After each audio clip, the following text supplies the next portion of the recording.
2020. Can we stand for the Pledge of Allegiance? Let me get my flag. All right, we got the flags. I pledge allegiance to the flag to the of republic the for which it United stands, States of one America, nation, under God, indivisible, public for which liberty it and stands, one nation, indivisible, with liberty and justice for all. And I lost a lot of you there. Okay. Sorry. Hard for everyone to do it at once. Maybe we should have someone sing instead. Yeah. Is that a volunteer? Ralph. Yeah, you offering? It would be, we could all listen to them sing. I think that would be fun. I'll find us a singer for next time. Not me. Okay. We don't have any presentation, so we can go right to a general open session for anyone in the audience who wants to make a statement, or please keep your comments to 3 minutes. If you have something written, we ask that you give a copy to Anthony Soriano, our clerk. Would anyone, and you can raise your hand if you go to participants in case we don't see that you want to speak. So if anyone would like to speak, please raise your hand. I see Kate Home. Hello. Good evening. Ah, there you are. Okay. Hello. Good evening. Can you hear me? Yes. Hi. Good evening. Hey. Hi. Thank you for hosting this meeting. I appreciate everyone joining. I just want to say I'm a new resident to Bernardsville, very familiar with the town. Just moved in recently, enjoying the town, enjoying everything about it. Love the city love the town so far. What I wanted to bring up on this meeting is in regards to the noise pollution in the town. Now, I'm very familiar with the town, although I just started living here recently. And what I'm referring to in regards to noise pollution is the NJ Transit train in regards to the amount of railroad crossings in Bernardsville. When I was looking at the map, there's about 5 railroad crossings. And I noticed from doing a little research that every time the train passes a railroad crossing, they have to sound their horn for about 15 to 20 seconds prior to each crossing. For that, there's 5 crossings, meaning that within the span of 3 to 4 miles, most of the town can hear that. Now, I know what you guys are probably seeing, that there's a lot of folks moving from the city and from the surrounding suburbs of the city into towns like Bernardsville, such as myself, partially for the beauty, the nature of the town, along with, how quiet it is in the town. One thing I wanted to ask was if anyone is aware of any plan going on to address that noise complaint from the town. What I've been doing is, along with just looking into the issues with the noise, is research into other towns in regards to what they've been doing. And I know some other towns in New Jersey have been successful with quieting the train's horns. And basically what it requires is that each railroad crossing meet additional criteria in regards to safeguards and rails. But aside from that, it looks like that it's a problem that can be solved, obviously not overnight. That being said, does anyone know, or does anyone know if anything's in the process of addressing the noise complaint in regards to those train horns? I don't know if anyone is familiar with it, but I think everyone knows that between the hours of 5 and 7 o'clock, that train horn blasts about 6 times. And again, between, let's say, 6 o'clock and 8 o'clock now, I actually hear the train going right now. So love the town, planning on living here forever. Just want to see what I can do maybe to help address this issue and maybe help everyone's quality of living in Burnsville. I'm sure I'm not the only one that's hearing it. And from what I'm seeing, there's other town members who have mentioned this before. So, and I'm sorry I know this is the first time I'm on this call. I don't mean to bring up a problem, but I'm guessing that's what these meetings are for, right? So hopefully someone can help out. Okay, and what is your name and address, if you could just give us that? Sure. My name is, and I'm sorry, I should have started with that. My name is Kevin Combe. I live at 73 Hull Road. Okay. We have looked into this in the past. I think what we've discovered is it's very cost prohibitive to have a quiet zone it actually, it's not as bad if we had only one crossing, but the fact that I believe we have 6. And if they're closer than a half a mile, then you can't do the quiet zones. Correct. That's correct. And ours correct. are just about that distance apart. We actually had somebody measure them, and they are just a little under a half a mile, I think. So that's about That's as far. definitely. Sorry, I didn't mean to cut you off. Go ahead. I see that's about as far as we got in researching it. I think what New Jersey Transit had told us, it was somewhere around $35,000 a crossing, depending on what's already there and what we would have to do to make it compliant. Sure. So I did look into that, and I don't mean to take up any more time, but I did look into that, and I did read the half-mile rule. And granted, I didn't go out there and do any, like, hard and stone measurements, but I'm sure a lot of folks are familiar with Google Maps, and I did look at it, and it does seem like each railroad crossing is over half a mile away, whether you do, walk destination or walk distance, or like what they call fly-by bird or bird flyby, where it's just one point directly to the other. I guess I'd be interested in seeing if there's anything I could help with that measurement in regards to, I don't know if it was an engineering firm or anything like that, but it seems like maybe there is still some opportunity out there. Anthony, do you remember, I know you were talking with another resident about this who was doing some research. Right. Yeah, he was basically just looking into other towns to see what they've done for a quiet zone. That's kind of where we left that off at. And have we heard back from him? I have to check my emails, but I haven't heard anything definitive back in a while, but I can go and check on that. Yeah, I know it's kind of been an ongoing research project that we've been working on. I think the biggest inhibitor is the cost that's involved, especially while we're in COVID here and our revenues are down. So that's been what I think is holding us back the most. Oh, I don't blame anyone here with that either. Quite understood. And actually, I know some people may not like what I'm about to say. I'm even proposing some type of, whether it be a fundraiser that I can help out with, or, people may want to hang me right now, but I would even say increase our taxes just a tad, if everyone can enjoy that peace and quiet for the quiet zone. I'm sure not everyone's for it, but I bet you some people would be for it. Yeah, I think there's people that are close by that would certainly go along with that.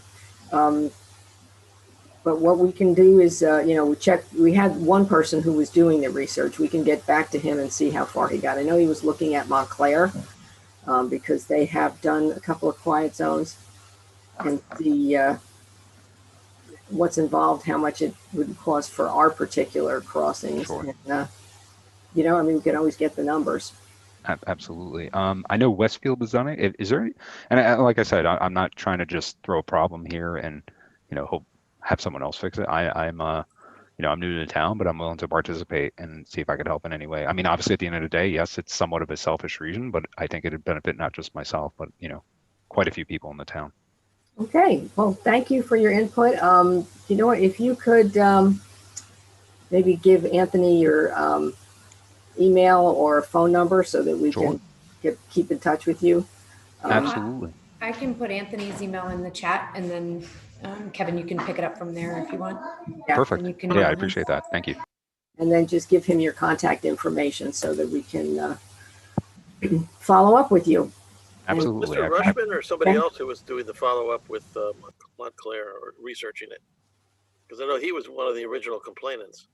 No, it wasn't Henry. Henry's got some other things going on right now, but it was, I don't remember the name of the gentleman. Do you, Anthony? Yes, his first name was George. Let me see here. His last name was Efraimov, and he was doing some research in other towns. So I will look back and see where that went, and I can get in touch with him. I mean, maybe we could put a committee together to kind of, look into it with a few of the residents that are interested. I would be happy to partake in that committee. Obviously, volunteer, right? I understand, I'm money's tight. So, Yeah, we rely on our volunteers. yep, absolutely. That's for sure. And I'd be happy to be on that committee too, because I am affected by the train Oh, yeah. horn. You are. Yeah, okay. Yeah, you're pretty close. All right. There's lots of us that are close. With 6 of them in Bernardsville. It's hard So not to not be only would close. Dina sing the national anthem at the next meeting, or the Pledge of Allegiance, she's also going to. I'm kidding. Yeah. I did my Pledge of Allegiance, but I wasn't showing my face here. I was finishing a work call. Sorry. I do my Japan calls before this call. Yeah, no, we can do that. We can try and, put together a committee of interested citizens to help us, research this. So I think that's a great idea. Thank you, Kevin. And Thank you. I'm sure we'll be in touch. Absolutely. Thank you. All right. I don't see anybody else's hand up. Did anybody else want to speak or have something in general to discuss? Or not seeing anyone, I will close the public session. We'll move on to ordinance 2020-1861. I will open the public hearing. And this is an ordinance establishing speed limits on Lloyd Road and Washington Corner Road and supplementing and amending Chapter 7 of the Borough Code entitled Traffic. And I know these were not the numbers we were hoping for, but I think if the chief is here, we unfortunately are held to what the engineer came up with. But right now I will open it to the public if anyone would like to speak on this ordinance.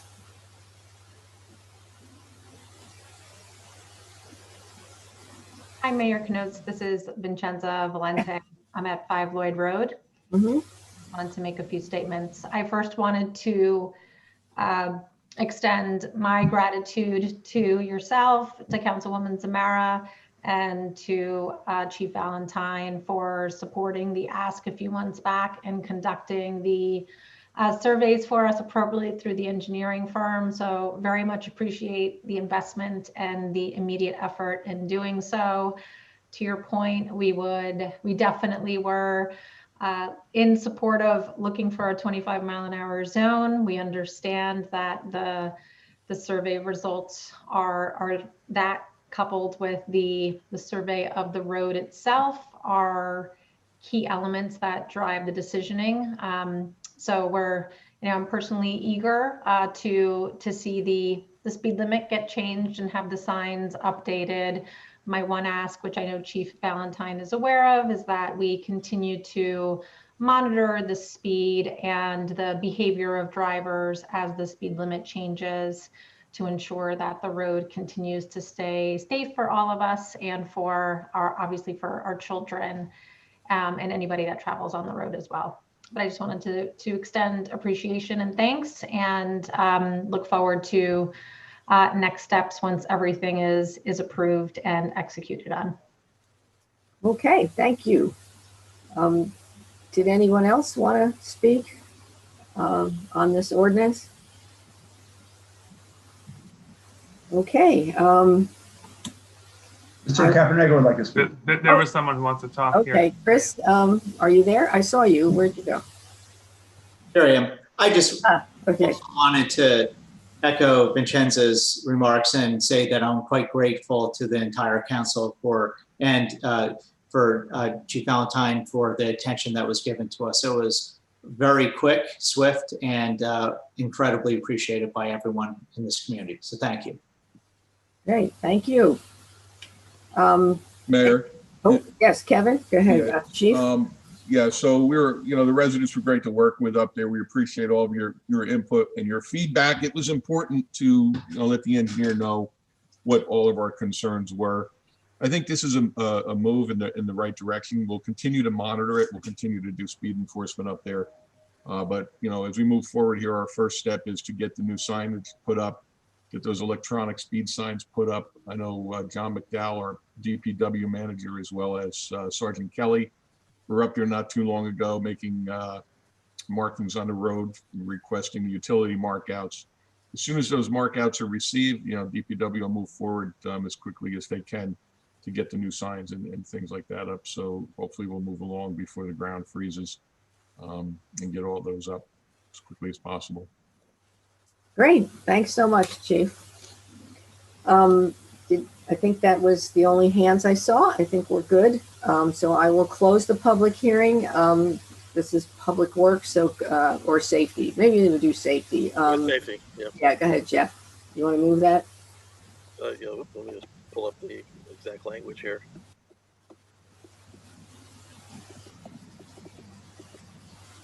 So I move to pass ordinance 2020-1861 on final reading and adopt as published.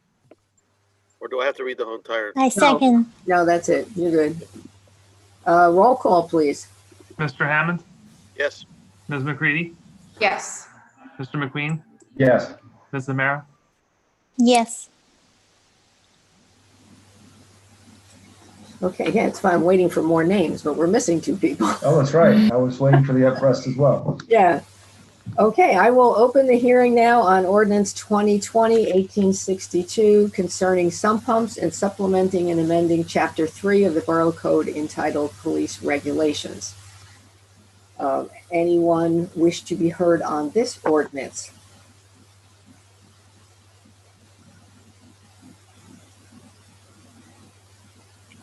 Seeing none, I will close the public hearing. I guess police regulations, that's you again, Jeff. I move to pass ordinance 2020-1862 on final reading and adopt as published. Second. Roll call, please. Zamara, Yes. Mr. McQueen, Yes. Ms. McCready, Yes. Mr. Hammond. Yes. Okay, we are not going to introduce the ordinance for Bernard's Ave, which is mainly housekeeping because we added a stop street on Garibaldi, a 4-way stop, so it no longer makes Bernard's Ave a through street because you have to stop. But there's a few other streets that I believe are also have to be included in this, so we're just reworking the line. Jan, did you want to say something on that? I was very interested in the causality for this, so if there's some explanation that would help further meetings. Well, the chief can best explain it, but the chief asked me to prepare the ordinance. He said because Bernard's Avenue no longer qualifies, because as the mayor pointed out, we made one intersection a 4-way stop. But then when he was looking at it this morning, he realized that when we do that, we then have to make some of the other intersecting streets stop streets going on to Bernard's Ave. So we'll have an ordinance for you at the next meeting. Does this have any impact on either speed limit or any other regulations on those streets? No. No, basically, it's a definition. If you have a stop sign, you're not a through street. Right. It's real, as the mayor said, it's a house cleaning ordinance. Doesn't really make any substantive changes. Everything stays the same. It's just a matter of putting the two ordinances in sync with one another. When you make one a through street, it implies that every other connecting street is a stop sign. When we removed Bernard's Avenue and put the stop sign on Bernard's Avenue in Garibaldi, it no longer qualified as a through street, and it just wasn't done the last time when we did that ordinance. So we were trying to play catch up. So nothing changes. All the stop signs are still there. Everything's still there. Can I ask a dumb question maybe? Why do we have an ordinance that denotes through streets? Required by law, I believe, isn't it? When you do have a through street, it eliminates the requirement that you name every other intersection a stop intersection coming into that street. So it's just a more efficient way of having stop intersections. Got it. Okay, thank you. But don't we have to define every road for? Now we do. Yeah, whatever. Okay. The next ordinance for introduction, did this come from Jeff Price? Is this zoning? Yeah, yes, it did, Mayor. Okay, would you just give us a little background on it? Right. When we have new construction that exceeds certain values, it's a requirement for stormwater systems to be put into place on the property. And right now, there is nothing in our ordinance that requires this system to be maintained on an annual basis. And this language will just stop that gap, and the property owner, the installs the stormwater would be putting the deed restriction, filing it with Somerset County, and then consequently, when that property is sold, that deed restriction runs with the land, and it would require the new property owners to maintain the stormwater system by sending in a report every April to the engineer. Jeff, how many properties in the borough are affected by or have these types of stormwater mitigation systems? Oh, You if know?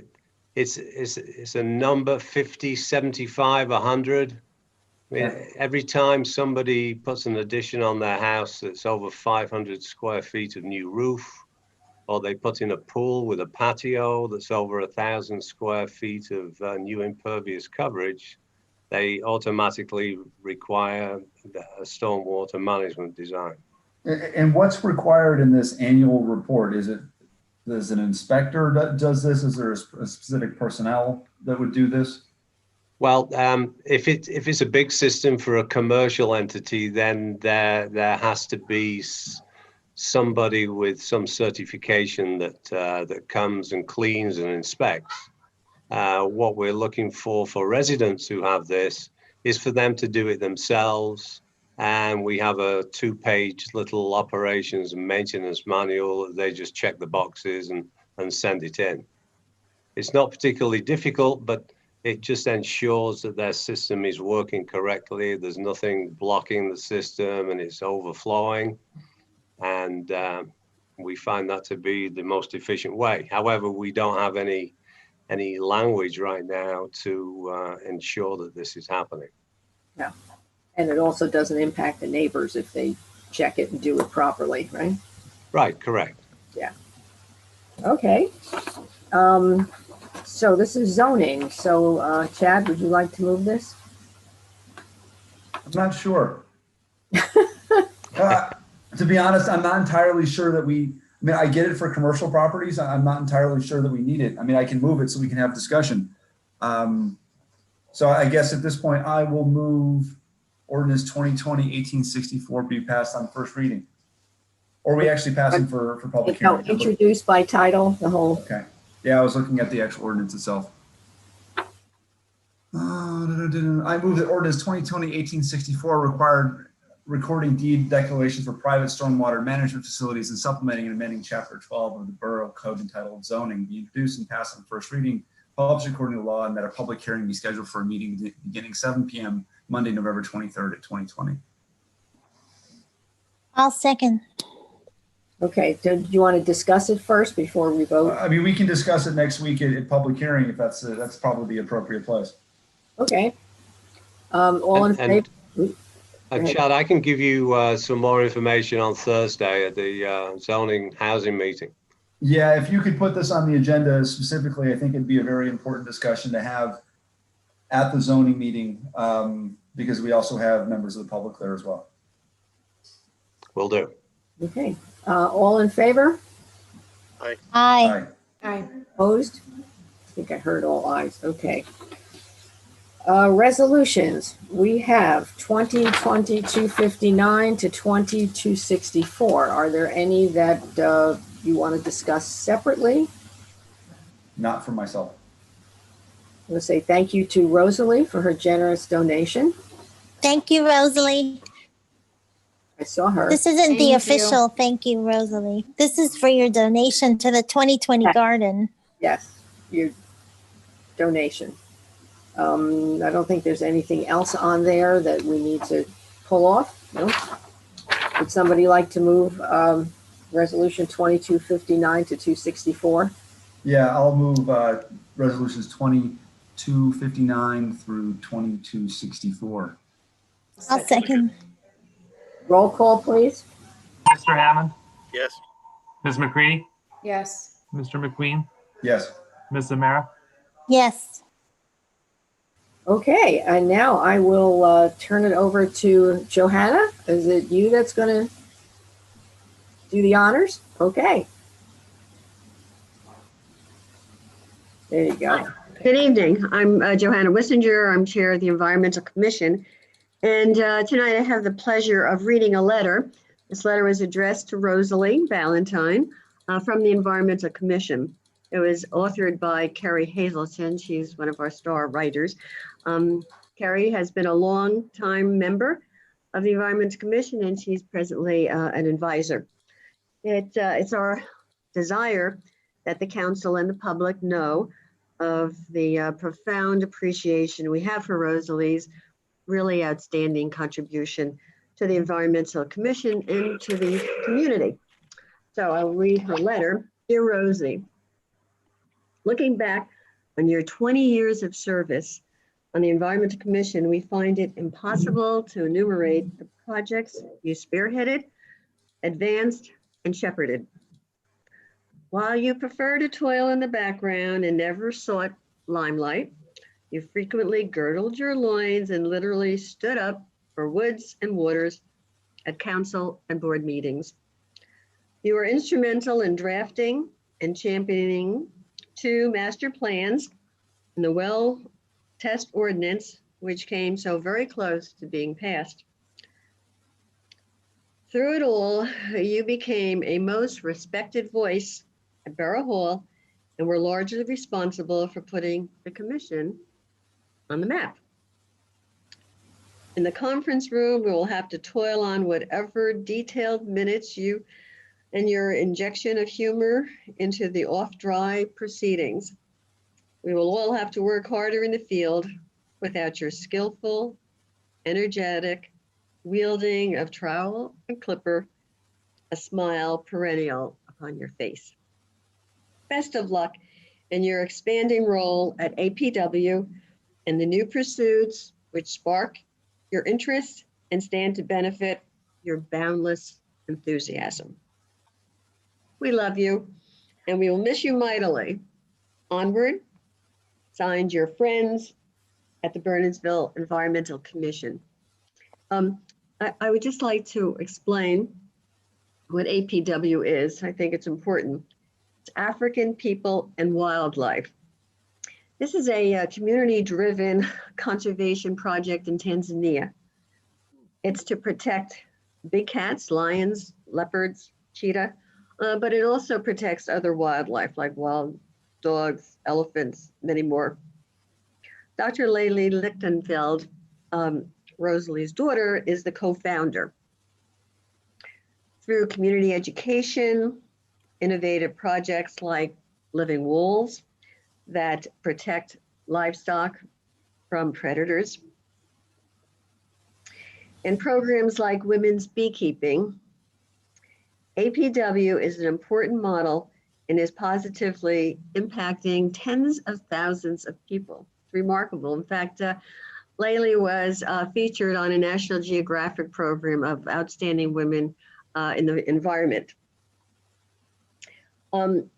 If you want to find out more about this fascinating organization, you can Google AfricanPeopleWildlife.org.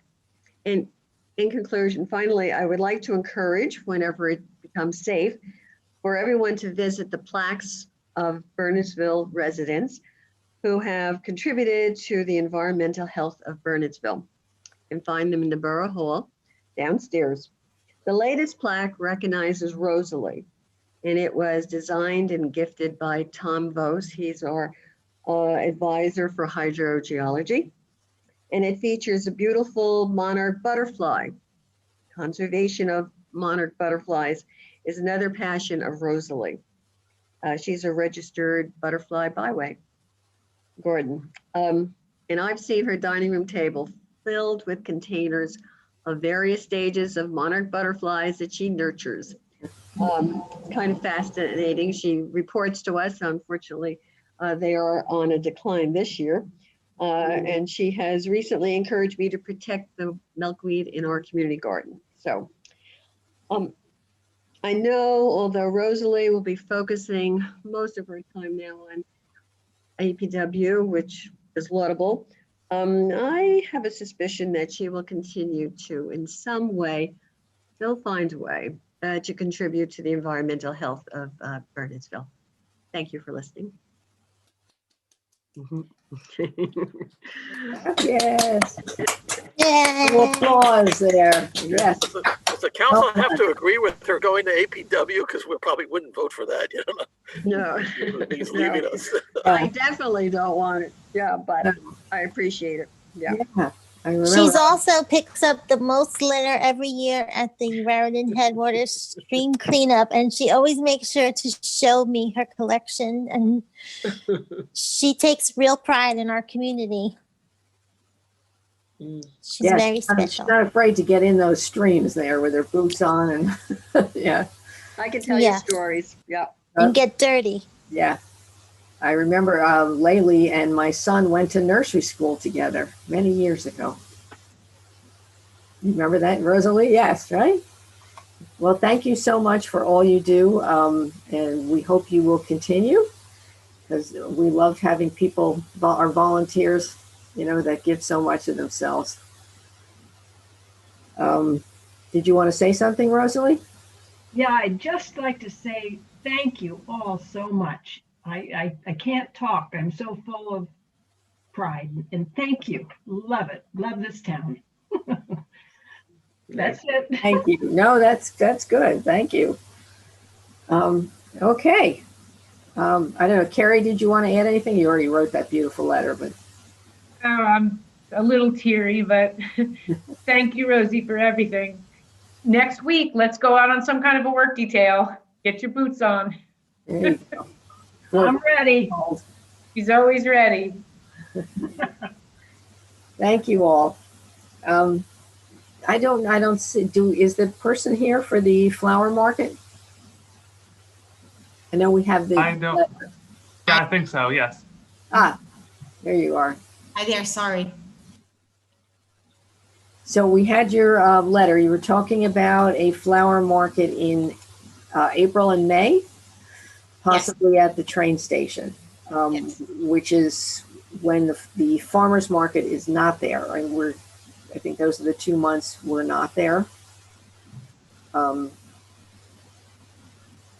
Correct. Yeah. So I've been participating this summer in both the Bernardsville. Let me back up. I am a local flower farmer in Bernardsville on Mountaintop Road. I have been participating in the Bernardsville and Bedminster farmers markets, and it occurred to me in this last month that the months of April and May, they're really in our town or any nearby towns, there's really no farmers markets and no real place to sell fresh cut flowers locally grown. And these are the busiest months, April and May, for flower farmers with Easter and with Mother's Day, and obviously with a lot of flowers coming up. And so my proposal is to potentially have a pop-up, I'll call it a pop-up flower market in Bernardsville at the same location as the farmer's market in those 2 months. I know I'm not the only flower farmer in Bernardsville. There's at least one other that I know of. And so I would enjoy working and collaborating with other farmers in Bernardsville and in the nearby towns to bring this to life. And in my note, I think I wrote potentially partnering with the garden club. Well, yeah. And so happy to answer any questions you might have. Obviously, I know we would need insurance and there's lots of things that we would need to think about. But I'm willing and happy to work through all of those things in the next 6 months or so. Thank you. Any questions or comments or? Well, I like the idea. My only question then would be, we always have to be mindful of opening a Pandora's box. What then would happen if other farmers want to do likewise? And then all of a sudden we have an unofficial farmers market without any real organization. Well, and adhering to COVID guidelines as well, like the farmers are doing now. Yeah, I think it's a good idea. I just want to figure out the logistics of how we actually do it and manage it, manage any potential growth. And I've been hearing increasing complaints from local merchants about, and this has nothing to do with the persons that are here presenting today, but the concept of pop-ups selling goods and services, which are also sold here through flower shops, without having to pay the rent of brick and mortar. And that's something that I'm hearing increasingly more, especially I know there's some things that are happening for Christmas. And it's something I'm becoming increasingly concerned about. I mean, the only thing I can say to that is that it's locally grown. I mean, the products that other florists are selling are certainly not locally grown. In most cases, they're flown in from other places in the country or other places in the world. And so, I mean, the one benefit of this is supporting local flower farmers. Mhm. Yeah, which is kind of what the farmer's market does too. I mean, you can buy the same things in ShopRite and King's, but these are, homegrown. But I think the difference there for me, Mayor, is while, the supermarkets are potentially, big box stores, many of the local florists may not be.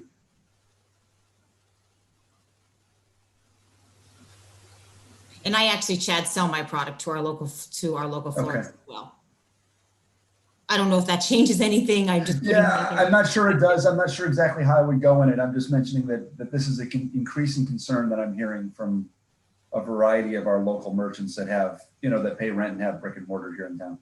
And, one of the initiatives that we have is trying to increase the attractiveness of folks to pay rent and to sell their goods in our town. Jack, There are two issues. I think one is, how does it fit in with the MLUL and our zoning ordinances? And secondly, I remember a food truck owner came to the borough 2 or 3 years ago. Yes. It seems to me that's analogous and was turned down by the council at that time. That's right, I remember that. Would it have to be 8 weeks, like all 8 weeks, or could you see this being like a flower festival where it's just one Saturday? It could be, let me say that it could be it could be leading up to, say, Mother's Day, or I'm trying to remember, Easter this year is really early. So I would say more on Mother's Day, because the two farmers I'm thinking of in town is myself and there's Kathy at Peony's Envy. And we have not spoken about this because I wanted to talk to the town council first before I even brought it to Kathy's attention. But I think, Mother's Day, I'm sorry, is the biggest holiday that we're both going to be working against. And I'd say it would be a couple weeks leading up to that. Have you considered or have you thought about if you're going to have a pop-up using one of the already existing storefronts that's not occupied? I have not, because, and I appreciate you bringing that up. And the reason I haven't is because I didn't know how to go about that. Probably, but I think depending on what is still available in that time frame, if you contact the realtor who has the sign in the window, okay, and mention that you're looking for Saturdays, because we were talking about trying to do that as well at Christmas time, just to have some. And the nice thing is it fills the window, sure, which makes downtown look nicer, even if it's only for Saturdays, but and it gives them a little income, and I think that's a good alternative. Plus it's warmer. And it's not the town giving space to somebody on public land.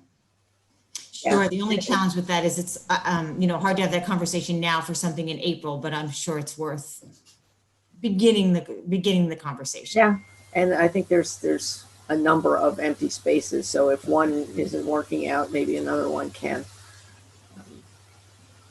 Well, I definitely like the idea about having it benefit the garden club, because I think that's one of our volunteer organizations that is in need of some, financial help among many. But your email said that you would perhaps partner with the garden club and, share the proceeds with them.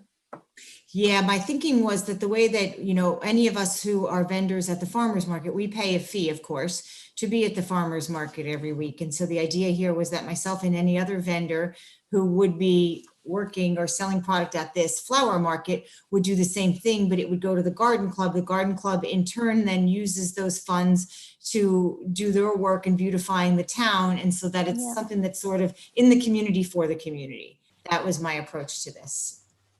Yeah. The other group to consider partnering with, if you're going to go that route, is the Friends of Greener Bernardsville. You could talk with them as well. Yeah, they actually they were maintaining the park at the train station, and they've run out of funds to do that. This is going to be a hard one to get me to yes to, just transparently. You know, if you're a flower shop that pays rent 12 months a year, no, I am not in the business, but I'm assuming that sales are very seasonal around holidays. So the concept of anyone selling without having to pay rent for those 12 months, for me, doesn't seem like that's fair trade. So I'm going to have a hard time getting yes on this one, just transparently. Well, Chad, I guess if I just play devil's advocate, I mean, if she's a farmer in Bernardsville, I mean, she's probably paying taxes, right? For her farm in general. To our and if she was selling them from her own property, I would have no issue. But, you know, in the absence of, you know, or selling them online, also I have no issue. But creating a storefront without having the complexities of paying for storefronts for me is a challenge.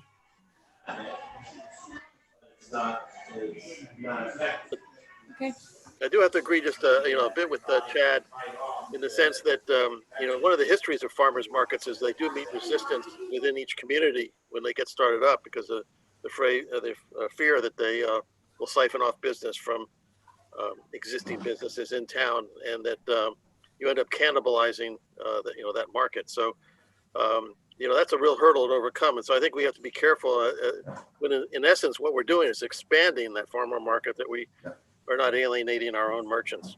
Well, and for me, Jeff, the distinction here is not like, you know, it's not like it's a corporate conglomerate like ShopRite or King's, which frankly doesn't care about Bernardsville. We're talking about local shop owners that their livelihood is here.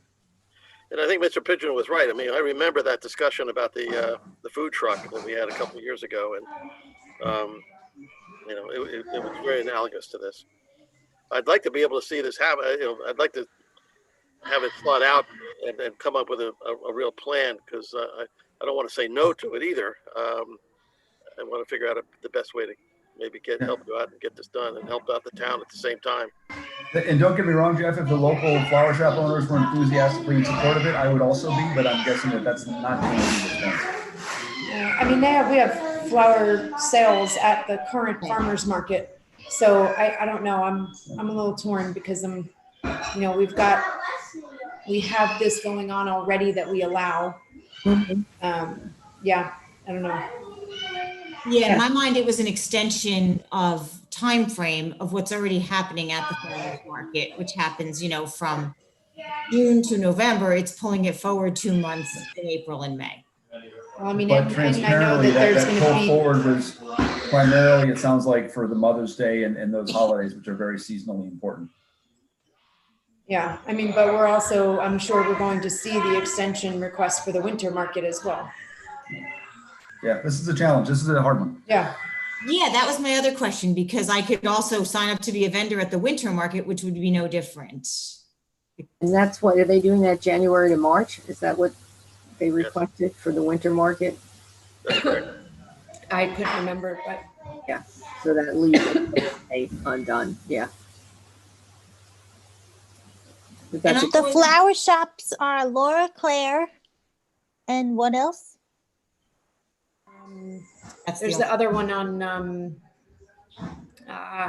it's the one off Pine. I forget the name of the street by the 5-way intersection. You know, at a minimum, if we actually do have that's closed. Yeah. Are we having a discussion on this tonight, or is this an item that we're bringing to a meeting at a later date? I'm unclear of what the action is. Well, I think, you know, we're exploring the concept and how it could work. Maybe at this point, if is it Jenny?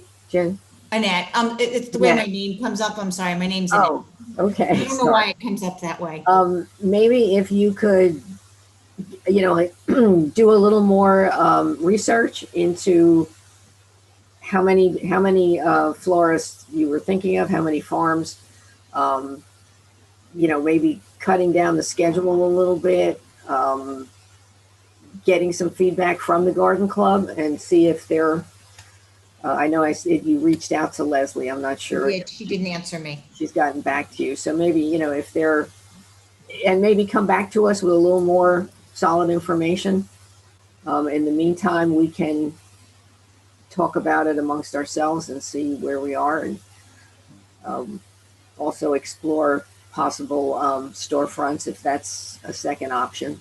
I was going to ask about that because one thing I can do in this interim is explore storefronts. Yeah. And I guess my question would be, how would that be different? But I think I know that the answer is that I would be paying rent for that storefront, even if it's just one day a week, which makes the playing field even. Is that? Yeah. That's exactly, I mean, it's one thing to have it on public property, right? It's I mean, if, like I said, selling it online, selling it off your own personal property or renting a space, those are all things that are part of free commerce that we wouldn't regulate. The other thing too, the farmers market is, essentially under the umbrella of the Department of Agriculture, and it's highly regulated, as you probably know, if you've been a vendor there. And, it also requires a fair amount of logistics on the part of our public works and our police department, in terms of making it safe and taking up some of the space there at the train station. I think in your letter, you mentioned that you'd like to use that area that's undercover, but I'm not sure where that's allowed under NJ Transit rules. So, and that's not essential. We all have tents. Yeah. So, but I mean, the point is that the potential for growth, and essentially we have a unregulated farmers market. That's what concerns me. We currently have an RFP out for the train station itself. Yeah, I mean, I don't know, guys. I think, we need to think long and hard about extending the farmer's market into the winter then, I think, too. I think we already approved that. But for this year, we've already done that. Yeah, it was, but I'm assuming that next year that space will be filled and that will be the. What one would hope, yes. I thought Ed was coming back. I thought he was just reading a note about it the first time. But okay. Yeah. So Annette, why don't you talk to the garden club, see what their involvement could be or would be, and maybe explore some of the storefronts. And I guess we have to look at what our zoning and what do you say the MULU allows?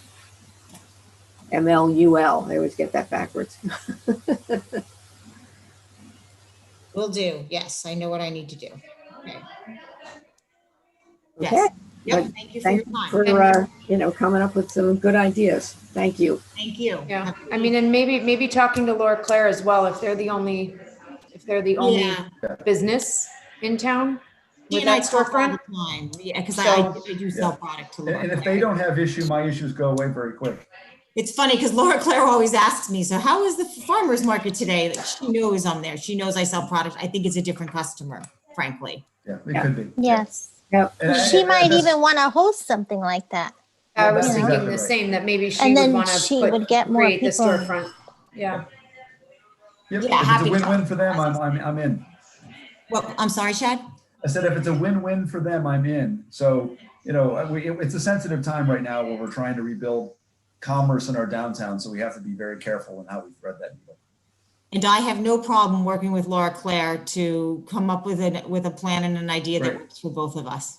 Yeah. That's awesome. Yeah. If she's okay with it, I think, if there's not a sense of competition between the two of you, and then I don't, My concerns go way down because I'm trying to look out for her in my statement. So yeah, That's a great idea. And I don't mind sitting down and chatting with her on how it can work for everybody.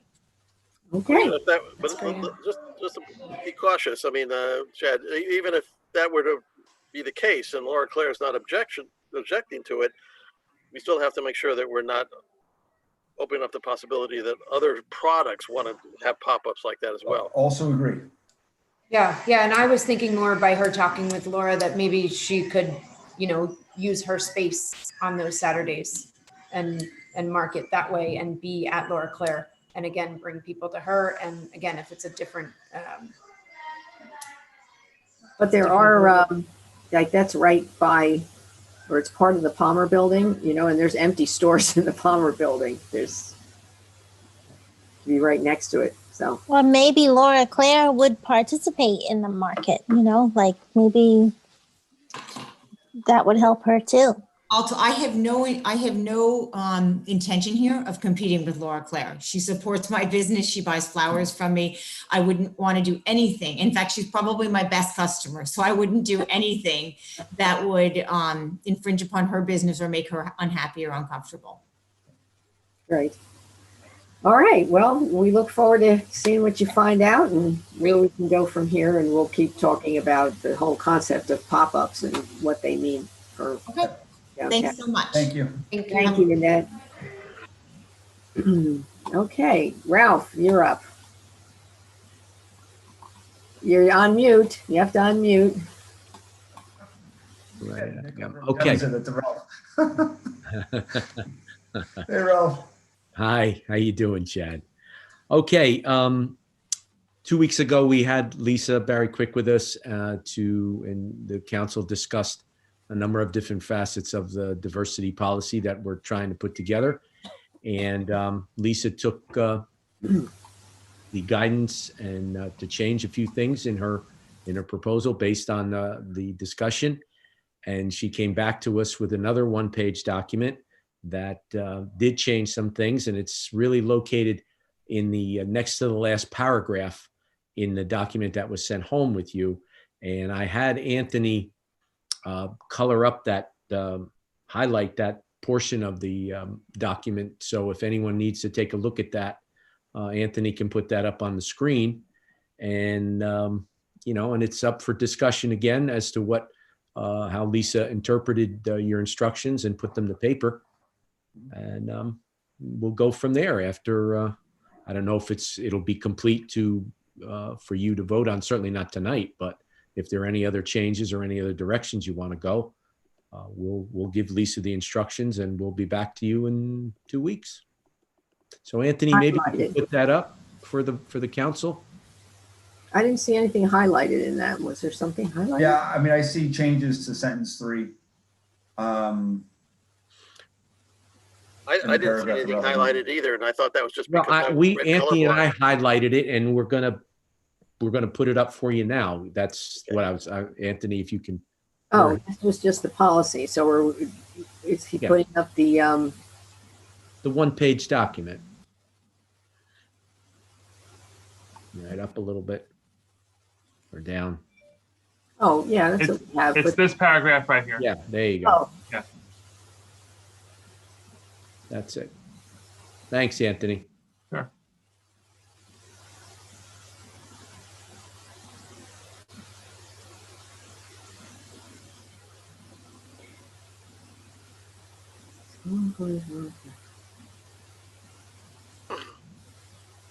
So I think the issue at hand, if memory serves me, was that we wanted to make this training that's referenced here required for employees and the council, but not for volunteers, where it was offered to the volunteers, but not mandatory. Does this language, which I don't think addresses that doesn't change any of that, does it? Well, it doesn't. And my understanding, Jeff, further understanding was that when such courses were selected and reviewed on an annual basis, the council would determine what was either required or suggested for various folks. I think that was the final determination, if my memory serves me correct. But I think what we're looking at here, there was a difference between the action plan and this, the policy. So what the policy is saying is that we're going to offer this. It's not, the actual resolution we did says that it was mandatory, and the action plan should stress that who's taking it. I think what this is saying is we're offering it to everyone. Volunteers, I guess, if they wanted to take it, could. It's just not mandatory, as it says in the resolution. Okay. And so this is more of like an overview of what's expected, and then we have to really nail it down in the action plan. Okay. Does that make sense? Yep.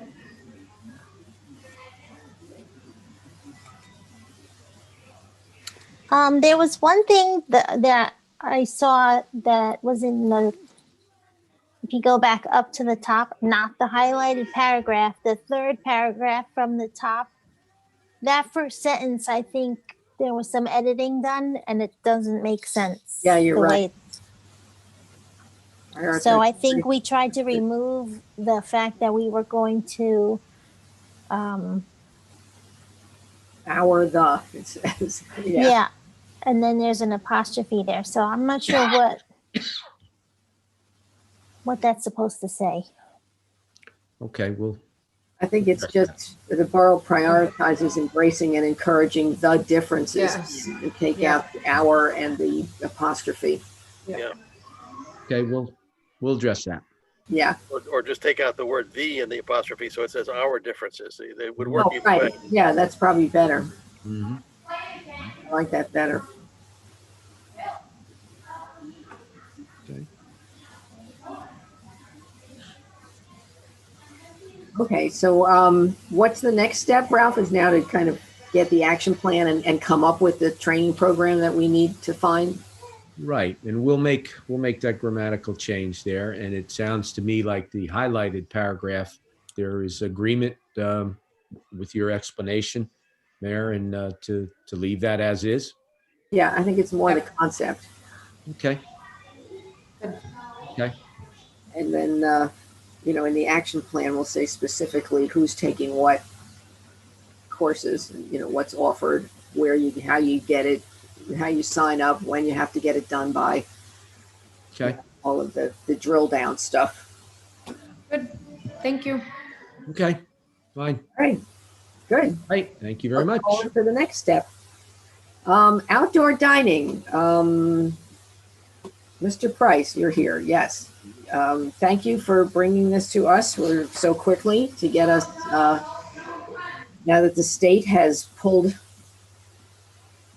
all their permissions back and we have to start with our own program.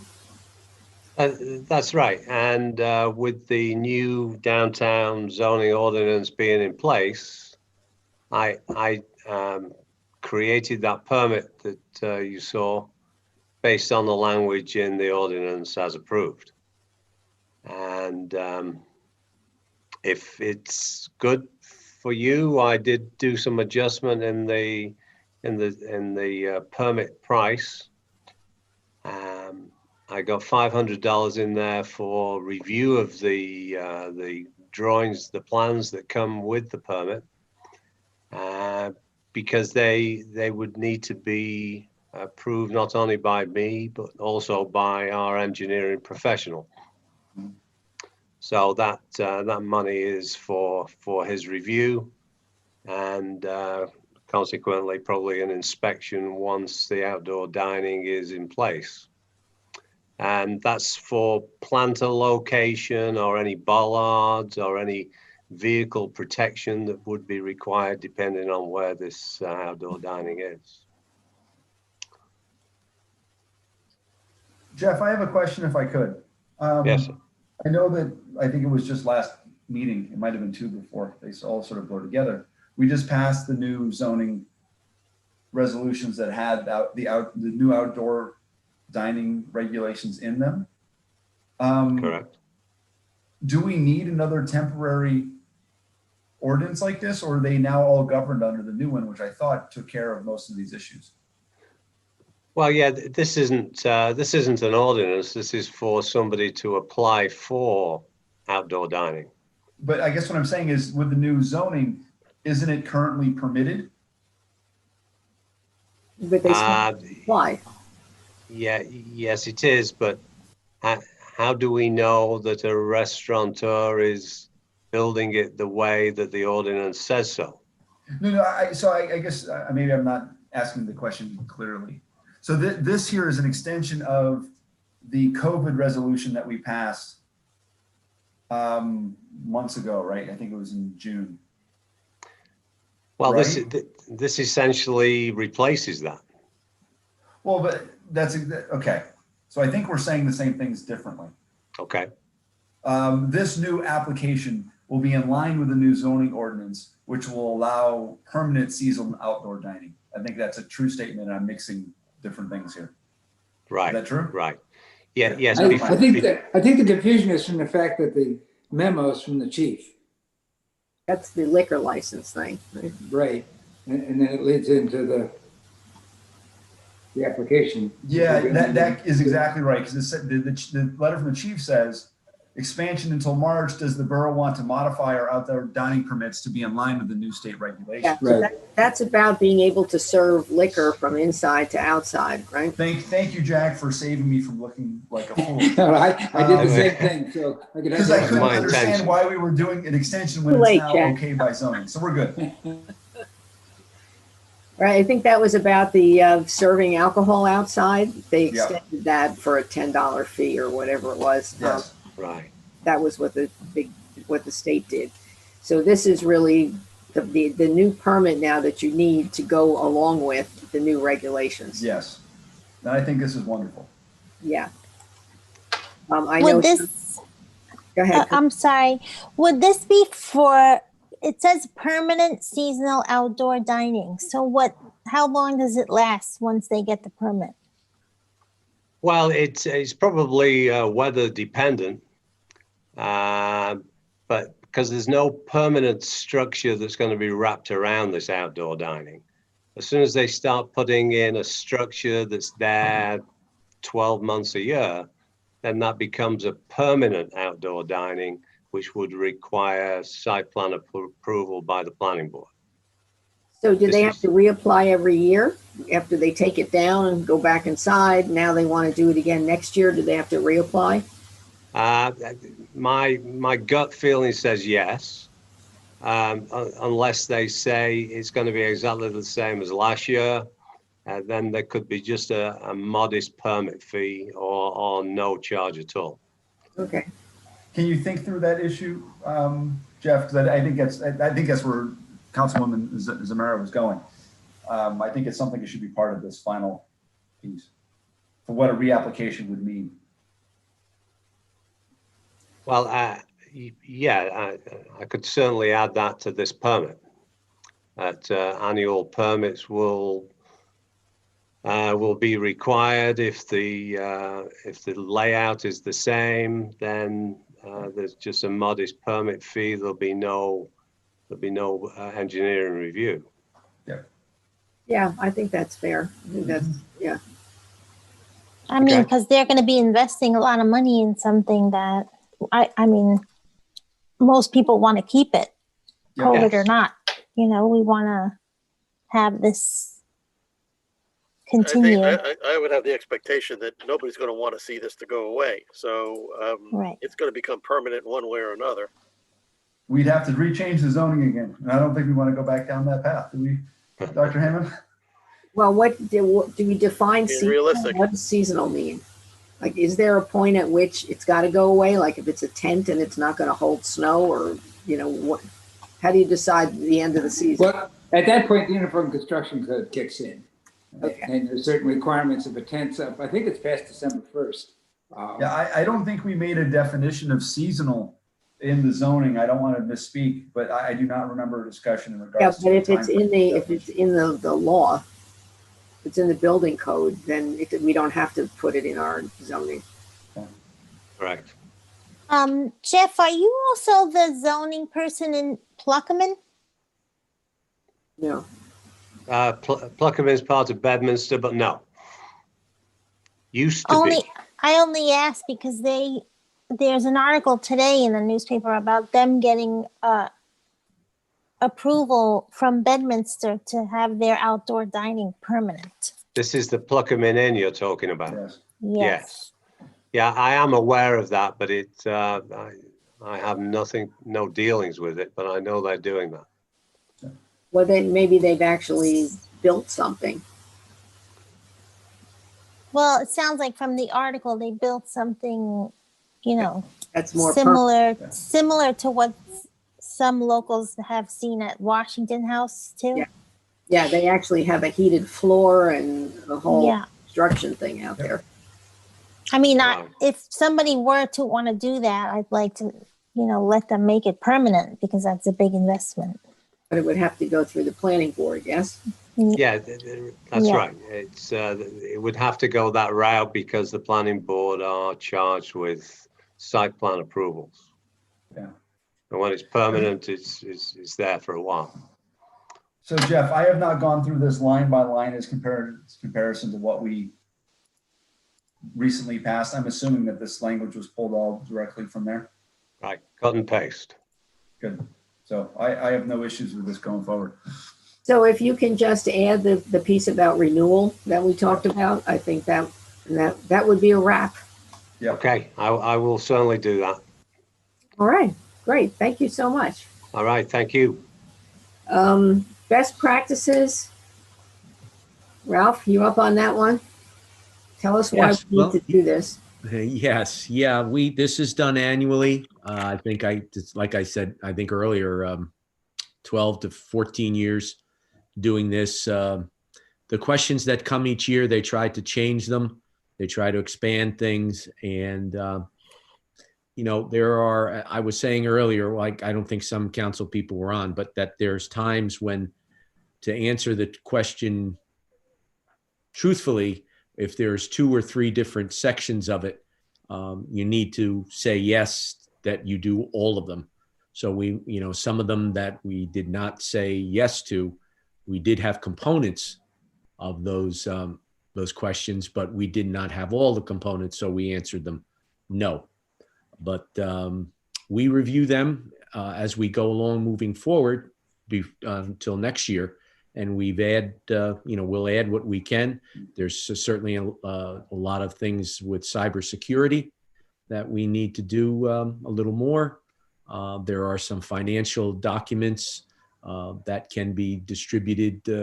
Our numbers can be reviewed and calculated in a different method in some way to let the council know where we stand, I guess, on a monthly basis. I think those, Mary Jane, those. Right. I'm losing the words, I know. but monthly reporting goes, and we can do that. Leslie is very adept to anything that's done via computer. So we will continue to improve and tap into cash these flow. areas. That's it. I'm sorry, cash flow. Monthly cash flow. Yeah. You're right. You're correct. And we did say yes to a number that will assure us that we will get 100% of our state allocation. And we give it to you to give it your blessing and move forward. So this is required by the state. Yes, absolutely. Absolutely. Part of the state requires it, Ralph? Yes, absolutely. Which agency requires this? The DCA, Department of Community Affairs. Yeah, no, it's, as I say, it's been 12 or 12 or 14 years, but it's an absolute requirement with a deadline that, you better not miss, because as I say, they start hacking away on the state allocation of funds, and we can't have that. So. Okay, thank you. You're welcome. Jeff, you're back up again. The contractor's use of municipal property. You did some research for us on what other people charge. Yes, I did. And, the price range of $2,000 to $3,000 per month or $500 a day were prices that were given to me from individuals that have this kind of a yard. I think it was $250 a day in your email. Yeah. Did I say 500 or 250? 250. 250, yes. Sorry, that's per day. Right. So, my only, I just wanted to throw it out there that, a lot of the times that municipal lot across from the municipal building is being used is for projects that are related to improving Burnsville. Yeah. To the best of my knowledge, that's the only time we've allowed contractors. I can't recall any, can you, Ralph, where we allowed private contractors who weren't working on a state, county, or borough project to use it. And I think it does raise legal issues because, it's municipal property. So we're supposed to, publicly bid it if it goes out. And was that the Bedminster ordinance, I think, that Jeff attached? There's no such thing in the MLUL, again, that allows for a special use. They kind of skirt around it and say they don't want to substantially interfere with the planning board's powers, but, either you're interfering with their powers or you're not. Is that the only property that we can use for this type of purpose? I believe we own property back by the quarry. If you go by the Rose Bowl, there's a warehouse and various parking lots down there. Are there any other places that we could use for this purpose? I know we need it. Chad, there is a space right behind the softball field, directly behind the softball field. It's not very large. Yeah, I know the parking lot well. But that could be available. The space that we own over the tracks, where our pole barn for equipment is located, really, and the police's shooting range in the back of that. There isn't a lot of vacant, for lack of a better word, vacant property back there that could be used for that kind of housing big machinery and the like. So we do have property in both those spots. If I just look at it from a town perspective, having machinery at the entrance to our town isn't the most appealing. It's going to be affordable housing at some point in the future. Right. Yeah. And it also is the entrance to the trail we have there, which, makes it difficult to park and for people to find the trail. Well, and I know that there was a tree company that had a dozen big rig trucks at the baseball fields for a big majority of the spring as well. So it's a problem that I think we need to find a way to solve. I think they were contracted out by JCP&L to do a lot of tree work in town. Mm-hmm. So is it basically then Jack, are you saying we really aren't allowed to charge? Well, I think we can certainly charge contractors that are on, public works projects, whether it be, even if it's 287, that are directly benefiting the borough as a public works project. I would have a bigger problem with somebody doing private. I'm okay with the water NJAW or, those PSD and JCP&L, they're all public, quasi-public entities or public utilities anyway. And we could charge them? I don't see why not. I mean, they're using our land. Yeah. And if we're going to do it, we should set a fee schedule, so it's not arbitrary, excuse me. Yeah. I don't quite follow your objection to charging people who are not doing these public projects is what?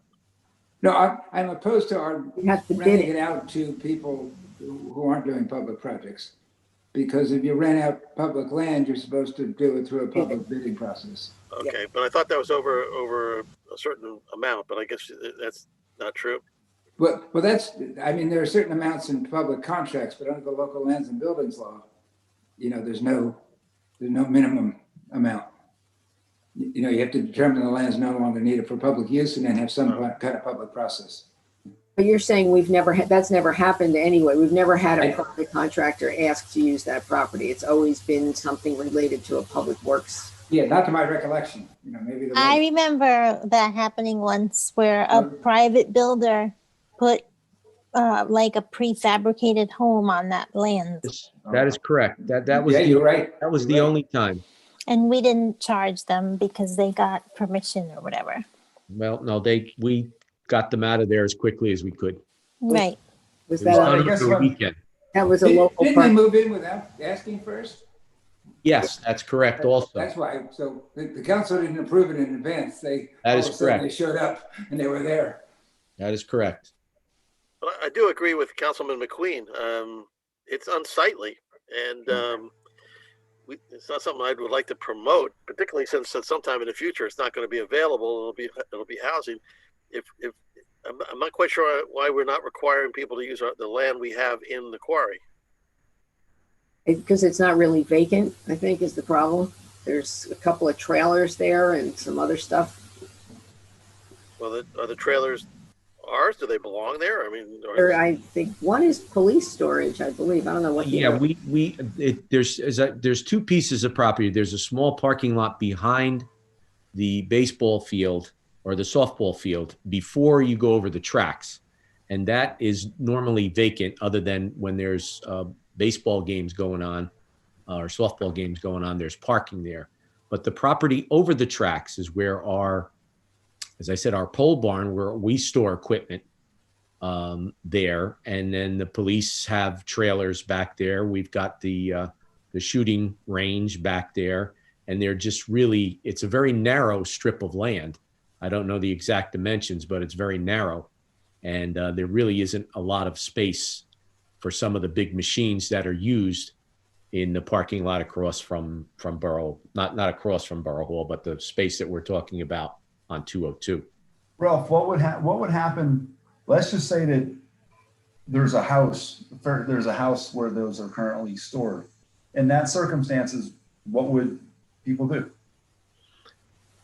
That would be a good question. We have done this. That was done for affordable housing, probably a year or two after I arrived here, which was a long time ago, and we've never cultivated that all these years since. And that's how this came about, where it was just sitting there, and one outfit needed it, and the next, and so on and so forth.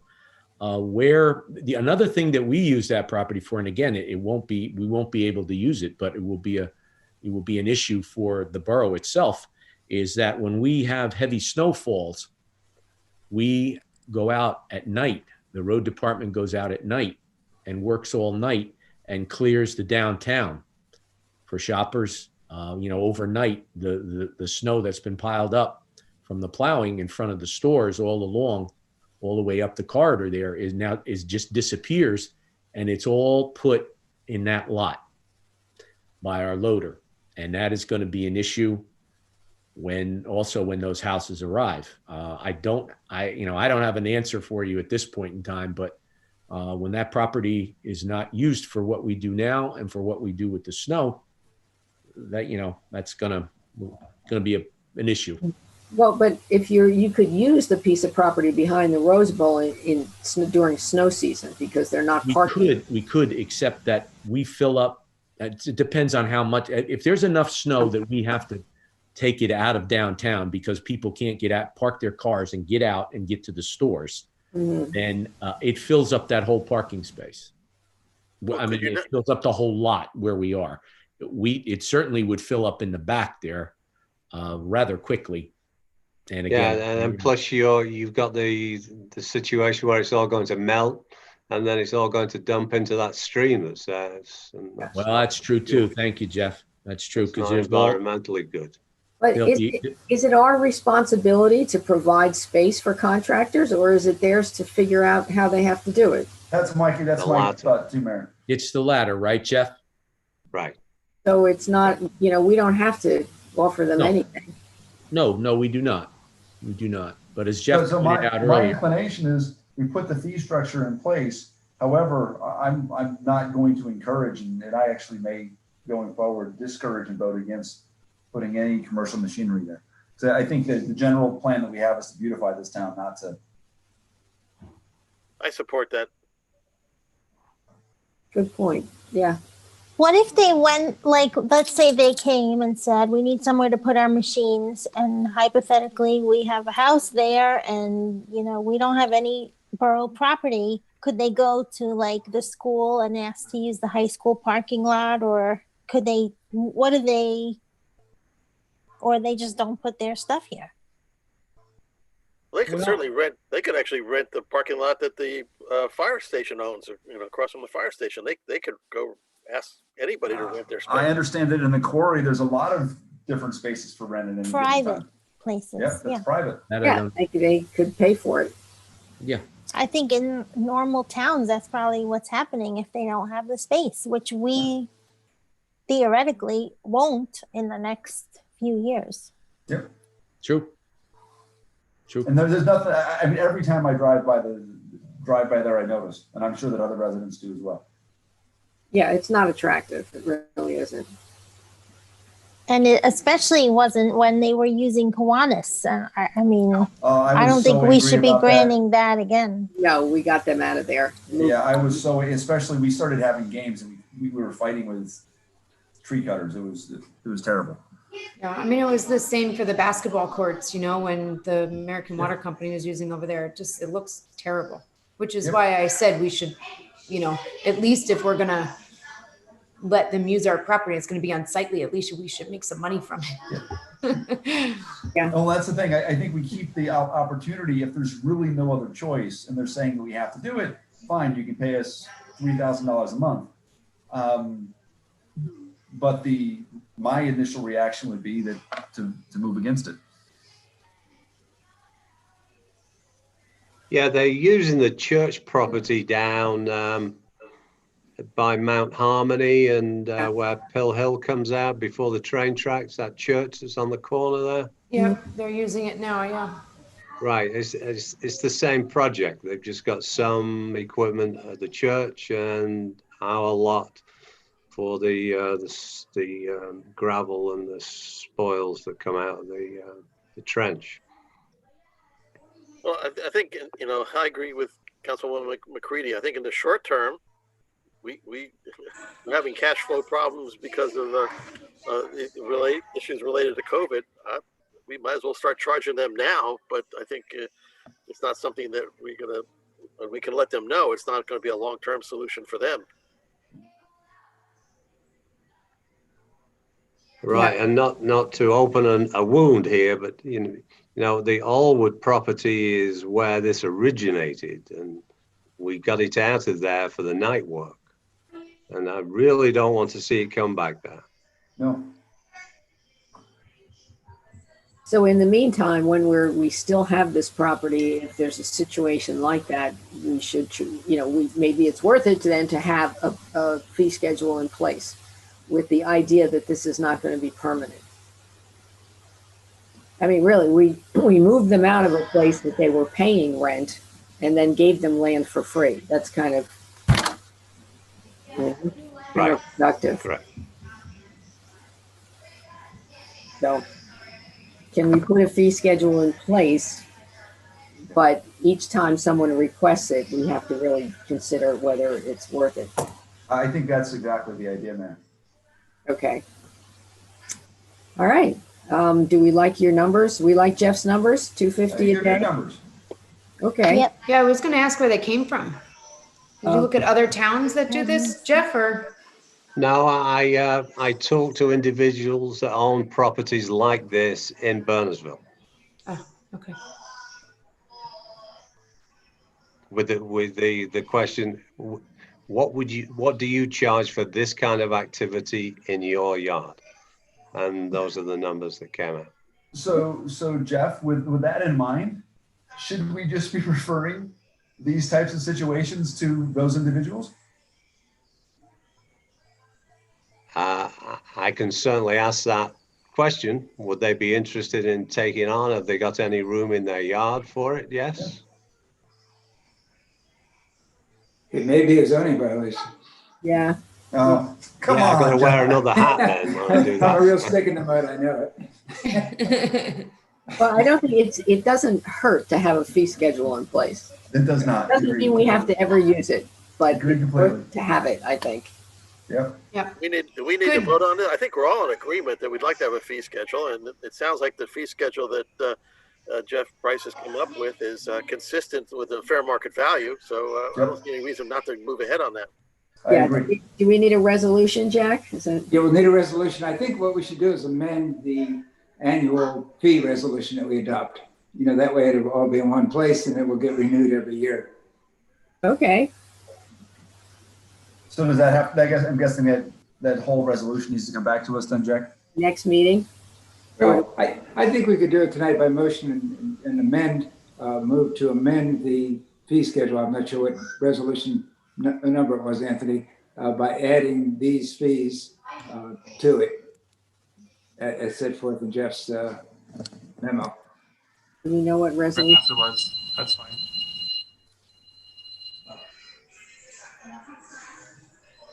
Do we know the number? For the resolution, Yeah, I don't think we need the number. It's the annual fee resolution as previously amended, and Anthony and I can track it down. Yeah, and we'll. I've got it, but Final. it'll take me a minute or two to find it.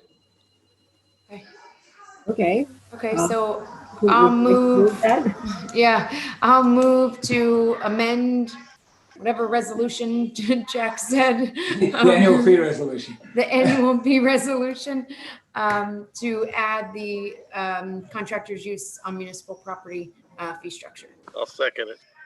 Excellent. Can we do it all in favor on that? Yes. All in favor? Aye. Aye. Okay, we're good on that. Thank you, Jeff, for looking into that for us. Thank you. Thank you, Jeff. Next, we have 271 Minebrook Road. We have 3 proposals, I believe, Jack, for realtors. Yeah. Yes, I suggest we discuss those in executive session. Okay. That we choose a realtor and also set the minimum price that we'll accept, and then come out of executive session and take action. Okay, thank you. Discussion on ordinance for open space money for pool repairs. And Ralph, you said I guess this was a discussion you had with Bob and Neil on what was needed to get the pool. Yes, yes, Mayor. Leslie and I met with the 2 of them. I guess it's been about a week and a half now. And we discussed the season that we just finished with the pool. And this was Bob's first pass working with the Bernardsville pool. And he had some recommendations for some equipment replacement, some equipment repair, some additional things that would help the aesthetics of the pool, but also help take care of what we need to take care of there. And funds being what they were, we discussed how we could possibly put something together that we could put before you to hopefully let us go and purchase these things and get a really good head start for next season. And we found there were a portion of that is money left in the capital improvement fund, a couple of capital ordinances for the rec. I think it's something like $22,000. I don't have it right in front of me around there. And then we also explored, with Jack's help, if some of the rest of the things that we were looking at could be put into an open space ordinance using the newly open source of funds in the open space to take care of that, leaving the capital improvement that we have, capital projects that are going to be requested for 2021. And it would save us from tapping into those funds because, again, there are going to be limits on that fund. And you pointed out to us that this needs to go, besides the council's approval on this, needs to go to the various commissions and committees and to review also. But we thought that, getting the blessing from the governing body would be the first place to start. And then if you guys, again, give it your blessing, we will reach out to the other various organizations and put their responses, either yay or nay, before you 2 weeks from now, and hopefully have an ordinance put together so that we can start the process and get going just before the end of the year, and certainly continue to move ahead. There's lead times on some of these bigger products for filtering and chlorine and that sort of thing. There's lead times on that, so we could get a jump on that. Yeah. And, yeah, go ahead, Gina. Sorry, Ralph, I thought you were finished. No. I thought that the money was so this is going to come out of the now 100% usable in any direction open space funds starting from 2020 and beyond, not anything that was there from 2019 Right, that's and Jack. back. Jack, that's what you. It's the interest on the account. That's right. And the borough's been clear over the years that we can't use the money for maintenance. However, we have used in the last referendum, last 2 referenda, the Green Acres definition of development, which includes any improvement, which shall include the construction, renovation, or repair of any such improvement. So I think we can use those funds legitimately for repairs to improvements, and it seems to me the pool would certainly qualify. The 2020 and beyond. Right. Numbers. And if there's any money left over, because Right. we did. I don't think we didn't spend all of the interest Right. from. So any money that's available, either pre or post, the latest change, would qualify, as long as it's the development money. In the development, yeah. Okay, got it. Thank you. Mayor, I have a procedural question that seems contrary to my understanding. So Ralph had mentioned that this was coming before council for vote and then was going to go back to the various committees. No. It seems backwards. It should go through committee first and then directly to council for vote and approval, right? No, what it does is the way our ordinance was resolution 2010-100 says before the council introduces this ordinance, it should be reviewed by who are the committees: open space, recreation, shade tree, historic preservation, and environmental. All should see it before we introduce it. Yeah, so you're right. My general feeling on this is, look, this is in many reasons why we had the referendum last year. I think we all agree that we need to finish this plan and have a long-term capital plan in place. But I know that there have been issues that have needed to be dealt with for some time, and my read on this seems to address some of them. Yeah, and a lot of things didn't get done this year because we opened the pool at the last minute, so it was kind of duct taped together, I think, just to get it open. And we put off a bunch of improvements that needed to. Can I ask Neil a question? I think I see Neil's name there. I don't know if Neil, if you're listening. Yeah. Yeah. Hi, Chad. Hey, Neil. I know that, and I'm speaking third party and hearsay, that there were a variety of things that were required at the pool for its basic functioning, and I'm putting air quotes around basic functioning. I'm assuming that this list includes the things that are considered urgent and mandatory for the pool to function properly. Is that a true statement? Yep. So one of the big things was right before we opened, one of the transformers blew, and one of the controllers for the chlorine, or both of them actually, they ended up breaking due to the transformer blowing. So we had to manually pump the chlorine. And also the CO2 system that ended up going on us. So, we have to sit there and try and play with it to make sure our numbers are correct when our water gets tested. So, it's very important for us to get that fixed. Okay. Thank you. Yeah, I have no issues with this moving forward. I think it's important. So when we have something like that, which is an urgent issue, we still have to go through all those various committees, which, quite frankly, since some of them only meet once a month, could take several months to do. Yeah. That's the policy. That's the but that's the policy for using open space funds from prior years. Is that still the policy for? It's for any after the referendum passed. Yes, we didn't change the actual conditions of the procedures of how we use the money. It just gave us more money to use. Okay. Yeah, it just seems odd now because it's going to only those, open space, shade tree. It's not going to any other committees that might have input. You can always change the policy by resolution. Yeah, I'm wondering if we need to change the policy. That's what it's I'm a resolution thinking. that was adopted 10 years ago, so council can always change policies. Yeah. Who else do you want to put it before?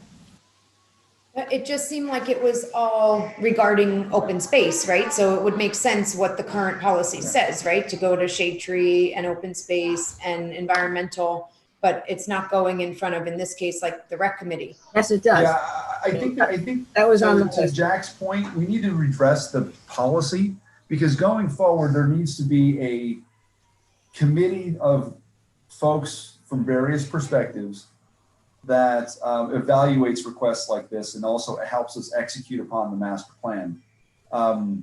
Instead of going to 6 or 7 different committees, all for their individual opinions, I think there needs to be some joint adjudication that happens. Well, and actually it could be the steering committee that's in place now for plan, because that has a representative from all these groups on it. Bruce. And so they only need one meeting for each of them to weigh in, kind of, but. I think that's a good idea. Well, but those representatives would still have to take it back. I mean, I don't think it's right that one person speaks for a committee without having taken it back to that committee. So it's still. And also, if it's something that's, something breaks, we usually have a budget for things like that. We don't always have to go to open space is more, this money is for more long-term planning. No, I agree with you there. Yes. Not I for, agree with you. emergency repairs. That should be in the capital budget for the pool, I not agree. regular year. And they could access that for something breaking. But, this year we thought we weren't even going to open the pool. So Yeah, and also this was not a regular revenue. yeah.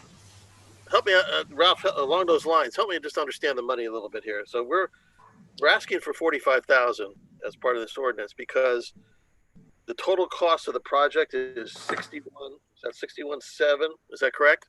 Yeah. Yeah, that sounds 61.7. correct. Yes. The 61.7 is reduced by 22 and change. Money that was left over and unspent from previous projects. Is that correct? That is correct in the capital improvement fund in the rec department. Yes. So those numbers don't quite add up then, because if you subtract 22 from 61, you don't get 45. I think we put a contingency in there a little bit. I think a couple of $1,000. I don't have the document right in front of me, but I believe that's why that doesn't totally add up. But Yeah, it's really like rounding up, yes. Especially to the with nearest 5,000. Yes. Yeah, open space. It's very hard to go back for $2,000. It's easier to put it back Well, in the account. that's exactly what we were thinking, Mayor. Okay. So Anthony, you'll send this out to the committees, and usually, we give them till the next meeting. I don't know who's meeting when, but we'll see. So do we all? So we need to have a voice vote on this that we all agree. Consensus? How do you want to handle that, Jack? Or a straw poll? Yeah, you could just do a straw poll. Yeah, I'm personally in favor of moving this over. Can we actually vote on this with the proviso that none of the committees object after they meet? Because we're going to be running out of time. We're getting towards the end of the year. If the committees take a long time to get back to us, we'll run out of time on this. Like I said, the policy was set by a 2010 resolution. To tell you the truth, most 2010 resolutions like this have been lost in the dustbin of history. Well, so but Jack, survived. Let's talk the practical recourse here, because my understanding, even if a committee voted no, we would have the ultimate say. Correct? Absolutely. Yes. It's just a recommendation. And what we can do, if we send them out, we've notified them, we still introduce it at the next meeting. And then still another 2 weeks for them to get back to us before we actually have the vote, or they can speak at the public hearing. I think the idea of the 2010 resolution was primarily, it was meant to cover acquisition of property. As opposed to every. Well, I don't know, there was a lot of, and there still is, controversy over, the council taking money without. Right, that's true. That's true. No, But I'm just saying, back some then, guidance to this. it was the acquisition of property, but it was certainly applied. I don't agree that there should be oversight and guidance. I'm just not sure that we need to have, 40 individuals from 4 different committees. Yeah, I mean, and can I ask that when this comes back, whether it's when it's introduced or the public hearing, whichever one is best fit, that we see the total amount going into the open space fund this year and what's been taken out so far? Because again, we've kind of been doing these piecemeal things, and it's unsettling to a planner like myself who is doing things spontaneously and doesn't understand what the bigger picture is of everything. Actually, I know Leslie has been keeping a spreadsheet. I'm sure she has. If you could share that with us, I think that's a good point. Yeah, agreed. No problem. Yeah, just because the other ones were kind of onesie twosies, but this one seems a bit bigger. So I know that the folks from Brandstedters, not to change topics, were here this weekend doing public engagement. I know I personally stressed to him moving the timeline ahead as quickly as possible. My hope is that that'll be done sooner than later. Okay, so we have a consensus here. Did anybody, Christina, you're okay with this, Christine? Yes? I was just going to say, can we introduce it tonight? No. Or is it? You can't. Actually, because that's the way this resolution was written says before introduction. Yeah. Oh, got it. It has to be, Jack, the notice has to go out. We can change this resolution in the future if you want, or take I some. would like to. I just think, I mean, these all seem, and again, like you said, these are things that broke, and Neil described that situation where something broke and had to be fixed. I just hate to hold up the process so much when it's something so important. Like, every time the benches, when Branzetta Carroll was here this weekend, we sat on benches that were in dire need of disrepair, of repair, and we, that's on this list, which I'm happy to see, because if it wasn't, then I would ask, for new benches. But in any case, we should revisit that. Yeah. Like Jack said, if it's from 2010, it definitely is worth taking a look at it again. Yeah, Jack, and I don't think, I don't have privy to the entirety of the agenda, but I know that the number of big projects has gone down significantly. Maybe starting the next meeting, we can start to revisit that. Sure. Yeah. But again, open space shouldn't be used for like emergency repairs. That's right. Wait, yeah, I don't think we're suggesting that. I think we're suggesting in the context of the planning that's going to happen and is happening, how do we effectively create an approval process for spending?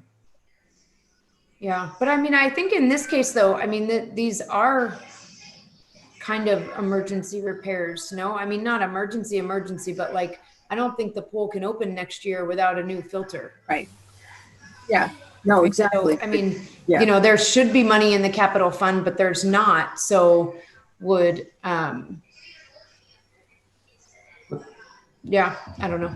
Well, I don't think you can use it to patch, the concrete around the pool or to repaint or anything like that. Those are clearly maintenance. Right. Yeah. But this is like, these, the new filter, the new pump, these are big expenditures that are capital items. They're capital items, which should be in a capital budget somewhere. And I know that there's only 22,000 in the capital budget now, which is why we need the extra. But I don't know that, that all of this stuff falls in that bucket. Yeah, I don't know. We have to look at the. So are we okay though with putting this on for introduction next meeting? Yeah, yes. We got lots of discussion that can happen over the next month. Yes, most definitely. Okay. Next is appointment of Magdala Tropnes Gonzalez to the Cultural Arts Committee. We have, I think, a maximum of up to 12 people. I think right now I've got 8, so there were openings.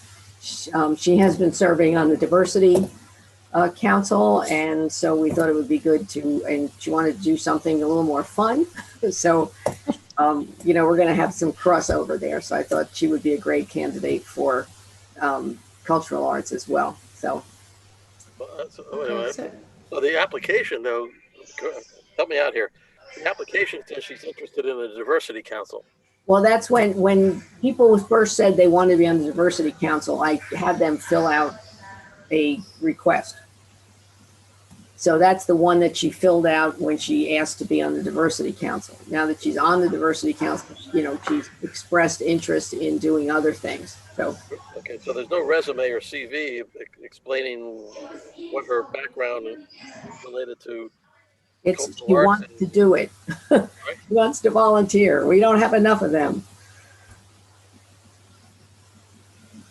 Yeah, and I'm sure that she had it when she put it for the Diversity Council too. But total side question for the Diversity Council, since it was kind of the involvement of the Borough Council and Mayor was removed, we no longer get the skills banks formed for people on the Diversity Council. Is that correct? And we wouldn't? They haven't added anybody as far as I know. No, I've just heard people keep dropping. They're nobody adding, unfortunately. Stages, They want it to be community based. So that's what they're trying to work on, is what that looks like rather than being government based. Yeah. Right, but we wouldn't accept any more skills banks form for that, I guess, is just my question. No, actually, no, we wouldn't appoint We people. wouldn't, to it. yeah, okay. Did we refer her, this individual, to the Diversity Council so they could bring her on independent of us? No, she volunteered for it. She was on it.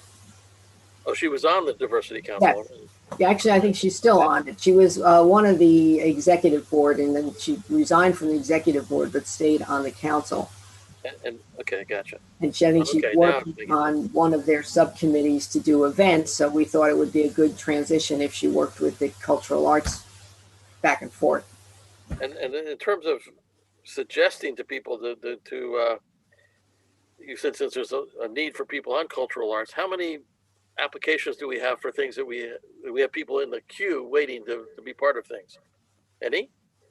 The only one, I think there's one or two for either planning board or board of adjustment that are hanging out there, I think. I know we're going to need coming up a library trustee, I think at least one. But there aren't, they're not flying in here, the skills banks forms. Anthony, I don't think there's any that haven't gotten something that asked for it. No, as soon as I get them, I send them over, and so there really isn't anything hanging out there. But I will put together a whole spreadsheet of ones that we've recently received, because we have to think about reappointments for 2021 reorganization. So I'll be getting that together to everybody, hopefully by the end of this week, maybe even as early as tomorrow. Yeah, I know there, because some of them, I know some people were didn't want to, were going to drop off. So we will maybe have some, because I know I had a really good candidate for either planning board or board of adjustment, but there's no opening right now. So yeah. Yeah, but if you could get us the list of what we have right now, that'd be great. I'll do that. And okay, do we need to do a? You just need a motion for council because this is council confirmation of an appointment by the mayor. So I just need council to confirm, I guess, just by motion, the appointment. I'll move the appointment forward. I'll second. All in favor? Aye. Aye. Aye. Aye. Okay, I heard 4 ayes. Okay, my update. Let's see, what have I done here? I attended my first Human Services Advisory Committee meeting for the county. And actually, I was pretty impressed with how many services the county offers. They talked about the community development block grants. The first round is going to rental relief, then nonprofits, and then municipal projects. I think there's 1.6 million for municipal projects. We got an update from the Certified Community Behavioral Health Clinics, Department of Children and Families, the Workforce Board, Family Crisis Intervention Unit, and they talked about the On Point program that Ocean County has that they're going to pilot in Bridgewater, which is adding, I forget what they call them, a community policing officer that does more social work than policing. So they're going to be piloting that in Bridgewater. On October 29th, I think, Jeff, you may have done this too, the All About Walkability and Bikeability seminar. Part 1 was on audits, and they went through what the process is. And we actually did one down in the Bernards Avenue. Right, Christine? Wasn't that an audit that we did? Yep, it was. Yeah. Mm-hmm. And then I attended the annual meeting of Robert Wood Johnson University Hospital Somerset. And if anyone listened to the county call this week, Tony Cava, who is the president of RWJ in Somerset, talked about that they're starting to see an uptick in cases in the hospital, but he did say they are usually younger patients, not as sick as the first wave. Probably because they have better treatment modalities, and he said there's less patients needing critical care. The vaccine is expected to come from Pfizer and Moderna, who are both working on vaccines, which are 2-dose vaccines. The first phase will be for healthcare workers. And he said, as much as we want 2020 to be over, it'll probably be another 6 months before they can widely distribute the vaccine. So, yeah, COVID will be around for a while. The governor's call on November 5th, the governor's recommending for Thanksgiving, smaller family gatherings. They did say the Department of Education in New Jersey is receiving 2.4 million cloth face coverings from the federal government, 1.2 for youth and 1.2 for adults. Then I attended the second part 2 of the walkability and bikeability webinar, which was how to take your audit and make it into a travel plan. I attended my first meeting of the Mayor's Reentry Task Force, which Governor McGreevey is heading up. If you recall, the governor is releasing a certain amount of prisoners to cut down on COVID in prisons. And so the task force is trying to make sure that as these prisoners re-enter, that they've got drug treatments, healthcare, housing, and employment opportunities. So they're focusing on getting those services to them. Community in crisis. They're moving from the old library over to what was the Galloway and Crane Funeral Home on Church Street. And they had a little concert in the garage. They're completely gutting that building. It's going to be really nice when they get done with it. I think they'll be officially in the beginning of the year. I sent letters to the residents on Boylan Terrace, Center, West, and Prospect Street to let them know about the Transportation Alternatives Set-Aside Grant.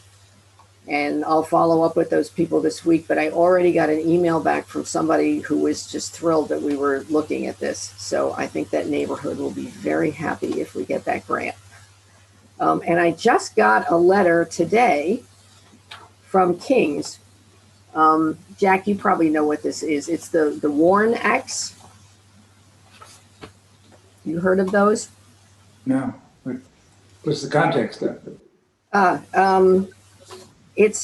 What they're saying is they have sold most of their stores. Acme has bought. Oh, yes. Okay, right. But not the Bernardsville store. Okay. And so what they're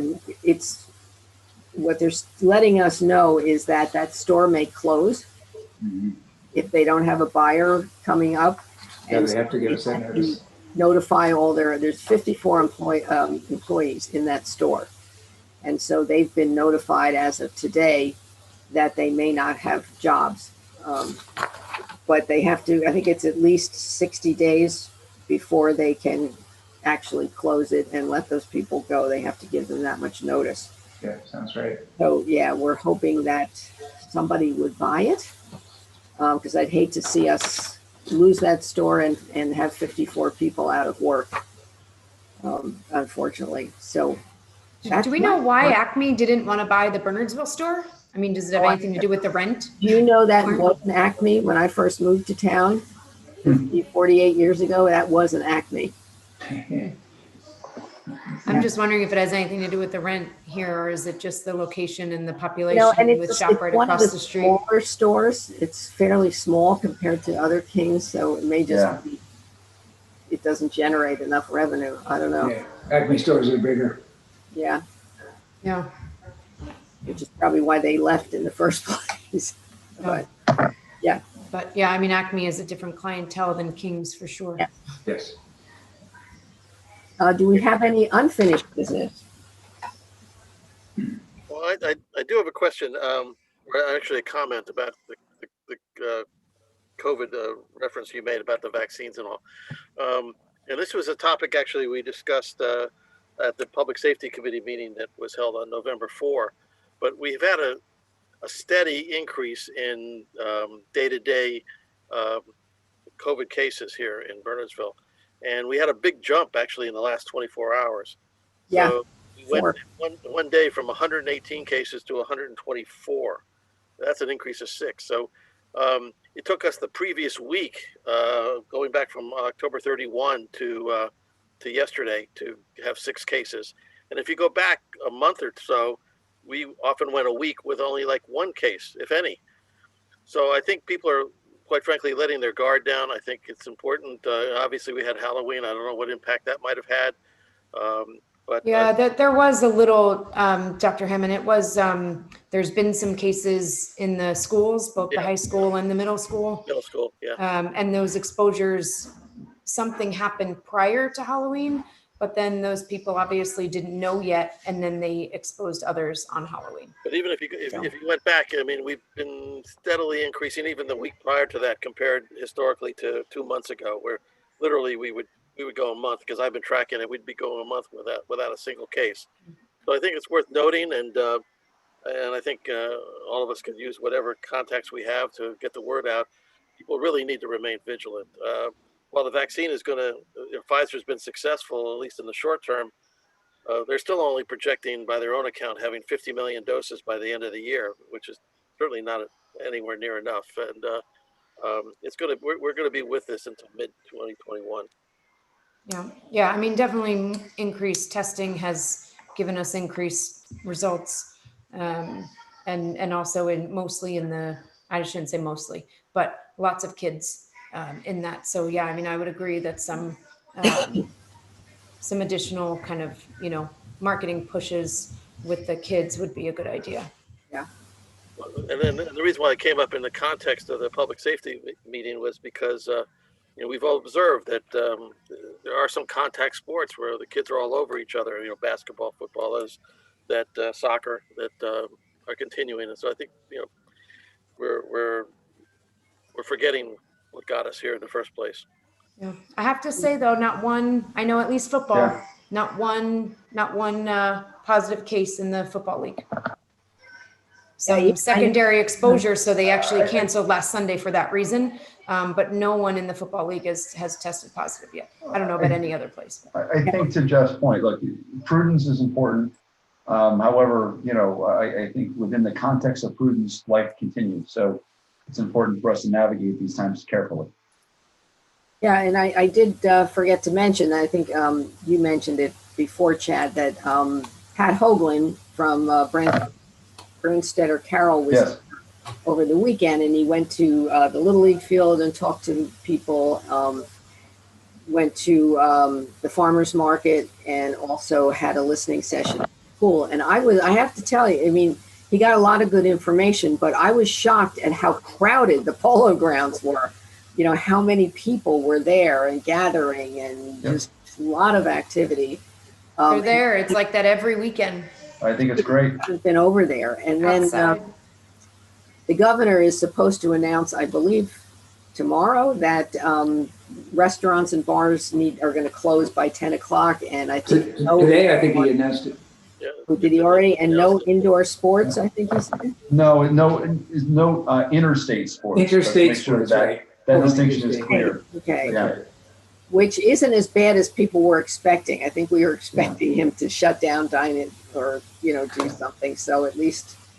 I was on a Zoom call this morning with the Berners Township Health Department, and a woman from there said she's not really sure what the medical justification is. Maybe Dr. Hammond will disagree. For closing at 10. But the virus knows all times. It knows locations. It knows when you're State protesting. borders. It knows when you're debating. It knows everything. It's very smart. There's nothing medical about those guidelines. No, it's all backed by science, Dr. Hammond. All backed by science. I'm afraid not. Science fact. Councilwoman McCready, is a sarcasm implied? Because I hear it. Yeah. It's Sorry, I'll shut up now. Do we have any new I had business? to. Well, I have an old business, so sorry. If I could, and actually, people might have noticed that the ordinance that we pulled relative to Prospect Street was not on this week. We did get the engineer's report on that. I don't know whether Chief Valentine has sent that off to Anthony. If not, I can send it to you. I just got the final report actually this morning. But we had a draft report that we were able to discuss on November 4th at the Public Safety Committee meeting. And the long and the short of it is the engineer feels that the road is unsafe, but also understands, the problems related to parking that have been expressed by the residents. And so the resolution that he came up with, or they recommended, is that there's no need for additional no parking restrictions because they're already covered by state regulation. What he's going to encourage is that the chief and the police force use their discretion in terms of enforcing those based on circumstances, weather, lighting, for example, how big the cars are, et cetera, et cetera. So they'll use their discretion in enforcing the existing state regulation. And in the meantime, there'll be a recommendation for a 15-mile-per-hour advisory speed limit with a lighted sign to get people's attention, as well as a hill sign. So those efforts will go forward. That did not require a resolution, an ordinance for that. So that's why that's not on the agenda. Okay, thank you. Yes, I've got one additional item of old business, Mayor, if that's okay. Yeah. The sign ordinance, which painfully got through after what seems to have started a year ago. There was a portion of the sign ordinance which there was a change made, which, Jeff, you'll remember, specifically permitted a single illuminated open sign. Through various revisions, that provision was removed at some point, and I did not notice it until I was reviewing it again because we have our zoning enforcement meeting coming up on Thursday. I'd like to propose that that exception is re-added back to the sign ordinance, and if the zoning committee agrees, bringing that small change back to council. Okay. I can tell you, I'm really a stick in the mud tonight. I did actually lose a case in Long Hill where they had prohibited neon signs except for open signs. And the court held that was regulating content, which violates the First Amendment. Really? Kid you not. So maybe that's why, maybe it was removed in a legal review of the document then, Jack. Yeah, I didn't remove it, but that it's actually a published opinion. And yeah, that might be a reason not to put it back in then. So are you suggesting, Jack, we have to either allow them all or none at all? Well, you know, there are certain things that was a Morris County trial judge. So I'm not opposed to putting it back in. I don't think the decision was right. And they were challenging, mainly they were challenging the prohibition of neon signs. So it was just ancillary to that. That was the example.